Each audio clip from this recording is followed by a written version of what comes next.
the Old and the New Testaments. They go together like pie and ice cream, like peanut butter and jelly, like coffee and donuts. Why am I only thinking of food? What's the difference between the Old Testament and the New Testament? Which one is better?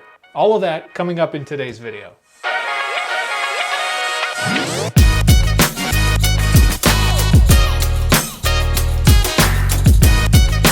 Hey again, everybody. I'm Ryan Kilgore. Welcome to In the Bible.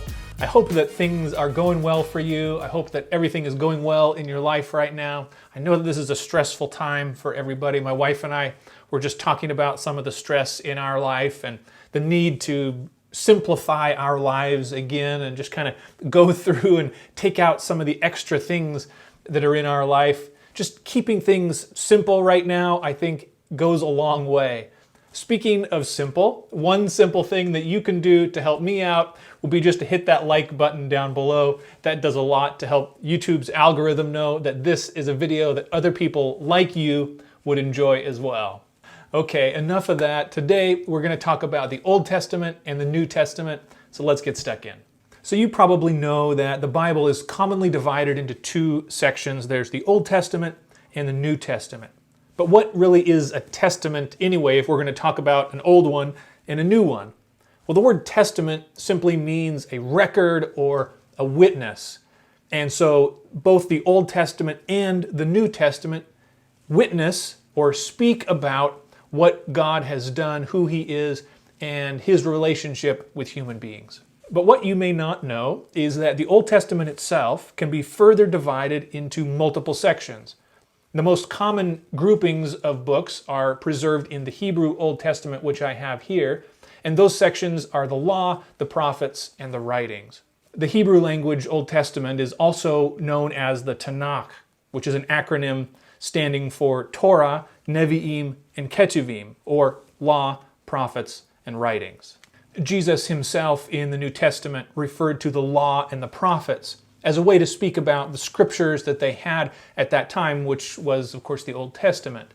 A good example comes from Luke 24, verse 44, which also refers to the writings. Jesus said, "Everything written about me in the law of Moses and the prophets and the Psalms must be fulfilled." So there you see those three divisions, the law, the prophets, and the Psalms, or the writings, that Jesus was using to refer to the Old Testament or the scriptures that they had at that time. Another way to divide the Old Testament, and this is what our English Bibles do following the Greek translation of the Old Testament, which put them in this order, is first the books of Moses, which are also called the Pentateuch, then the history books, then the wisdom literature, and then the major and the minor prophets.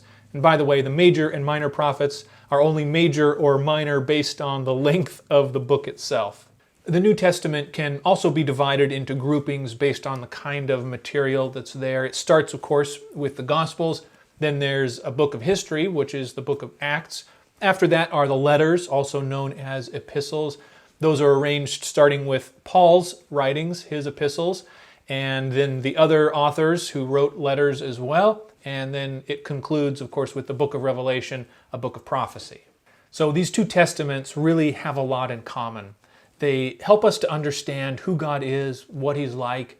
Both of them give us instructions or laws to help us live our lives. They give us a history of God's interaction with human beings here on this earth. They also give us prophecies. They tell us about the future and things that are to come. But of course, there are some notable differences between these two testaments. First of all, as you read them, you will notice that they feel different somehow. Well, why is that? So one reason for this difference is due to the direction of the revelation. If you'll allow me to oversimplify for just a moment, the Old Testament is looking forward, while the New Testament is looking backward. And what I mean by that is that the Old Testament is looking forward, anticipating the coming of the Messiah sometime in the future. And so as you read the Old Testament, you'll come across these symbols and prophecies that are talking about how God will save His people in the future. The New Testament then is looking backward to see how those prophecies and symbols from the Old Testament have been fulfilled now in the life of Jesus, or at least they've been fulfilled in reference to his first advent, because it still anticipates that Jesus will come again. There will be a second advent when Jesus returns. And so both testaments, the Old Testament and the New Testament, are of course at some level still looking forward to the final fulfillment of God's kingdom when God makes everything right that has been made wrong. So both testaments are still looking forward to the full arrival of God's kingdom when Jesus returns with power and glory to right all of the wrongs, to make justice reign again, and to put an end to sin. Another reason that reading these two testaments feels so different is simply due to the language. If you're reading an English translation, then the New Testament was translated into English from Greek, which it was originally written in, while the Old Testament was translated into English from Hebrew, although there are some sections that were written in Aramaic, and of course there are some occasional other words from different languages, such as Egyptian, that sneak in there, here and there. And how it happened that the Old Testament was written mostly in Hebrew, while the New Testament was written in Greek, is actually quite interesting. The Old Testament was written by a variety of authors across this wide span of time, from around 1400 BC to around the 400s BC, so around a 1,000-year period when various authors are writing these works that become preserved in our Bible. And then there's around this 400-year period where nothing is written until Jesus appears on the scene, and then in the middle of the first century, the New Testament authors write the works that become the New Testament.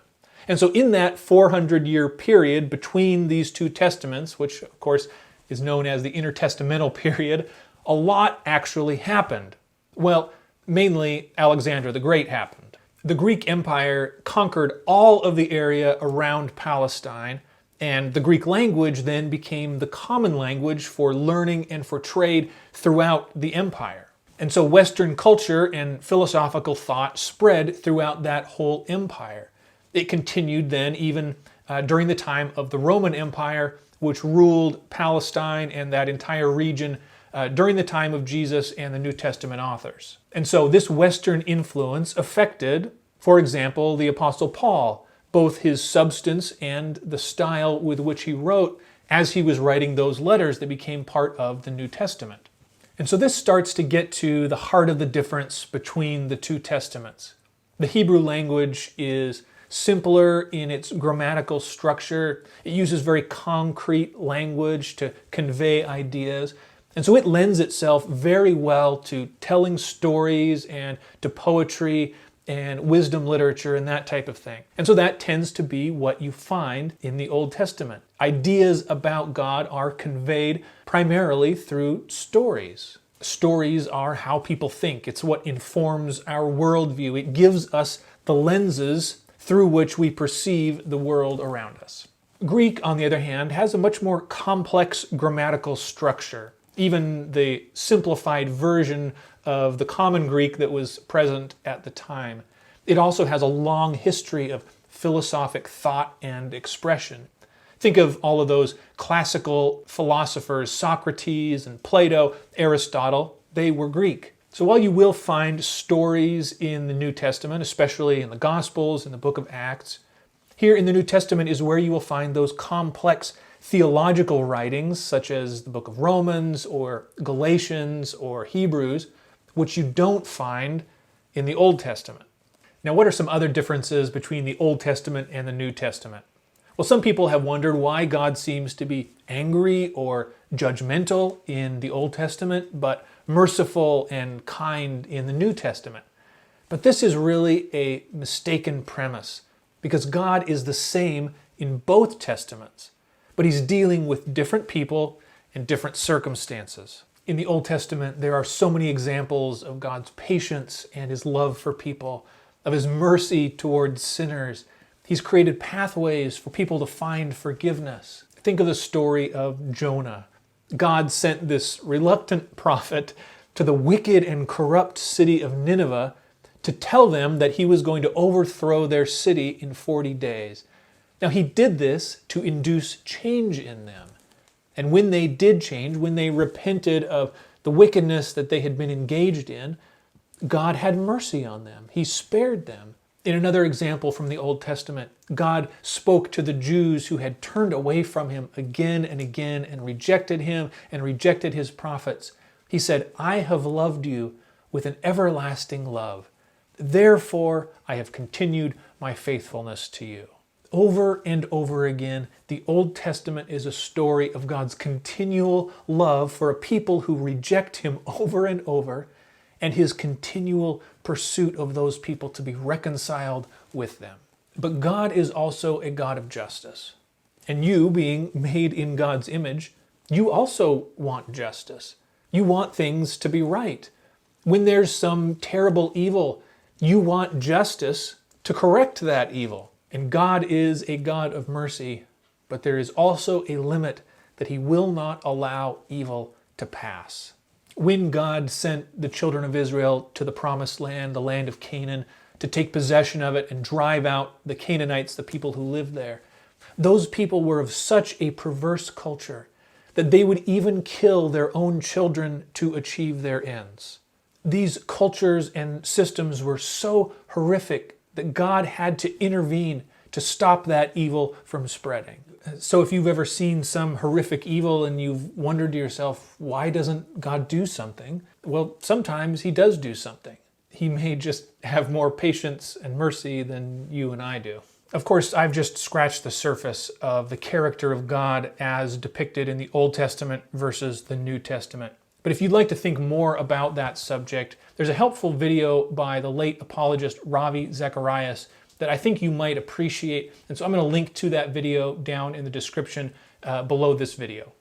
Okay, now that we've talked over some of the differences between the Old Testament and the New Testament, you may find that you have a preference for one testament over the other. You like to read it more or you appreciate it better. I find myself going back and forth on that question, actually. Sometimes I really appreciate the New Testament, sometimes I really appreciate the Old Testament. In my studying, I actually focused more on the New Testament, probably because I was better at Greek than I was at Hebrew.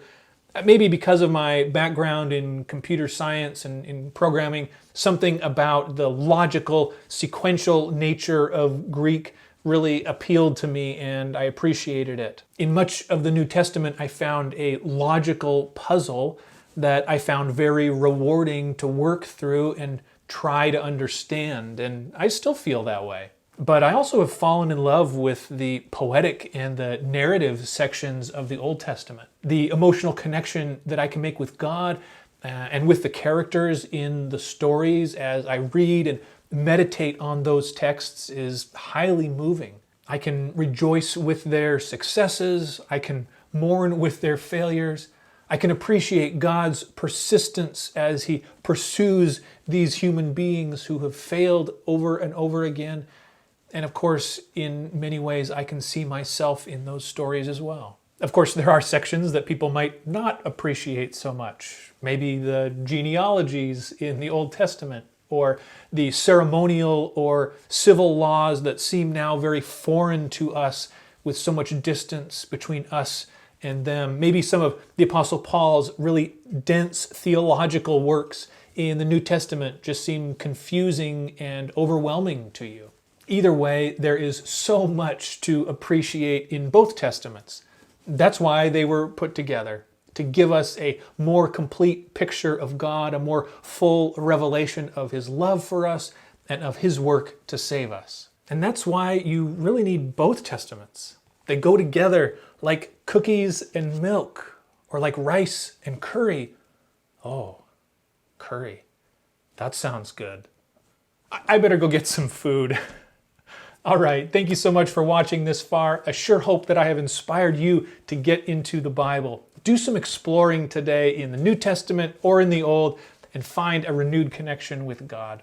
And if I have inspired you, then why not return the favor and hit that like button to send some inspiration back to me. If you're not already subscribed to my channel, now is a perfect time to hit that subscribe button as well. And make sure you click the bell icon and choose the alerts so that you get an update every time I post a new video. And while you're down there, then why don't you share a comment and let me know what foods you think that the Old and New Testaments are like. I hope you have a great day, and I'll catch you next time.